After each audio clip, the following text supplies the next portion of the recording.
एकदा त्याने काय केलं की युनियनला आता आपण कधी ट्रेनिंग द्यायला पाहिजे म्हणून ते मग त्यांना ट्रेनिंग द्यायचं कसं त्याच्यावर कोणतरी पाहिजे ना दुसरा माणूस म्हणजे कसं गावाकडे कसं असतं की समजा एखादा खट्याळ बैल असेल दुसऱ्याची जोड लावतात त्याला कंट्रोल करायला तसं मग आम्हाला त्या ट्रेनिंग क्लासमध्ये बसवलं. तो आला ट्रेनिंग घेणारा तो म्हणला की आपला पगार कोण करतं तर आमचा हा युनियन म्हणला की आमचे श्रम करतात. मग ते म्हणे घरीच श्रम करणार इथं काय झाले साधी गोष्ट आहे ना.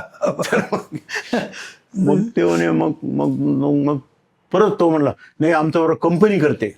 म्हणजे कंपनीकडे पैसे छापायची मशीन आहे का मग कसं काय कंपनी आहे मशीन नाही मग कसं काय करते मग तो म्हणला की आपला पगार कस्टमर करतो याला राहिली बायकआउट. अरे म्हणजे ते बरोबर सांगतं आपल्याला परत आम्ही त्यांना कारण त्याच्याकरता आम्हाला ते ठेवलं ना यांनाच कंट्रोल करा म्हणून.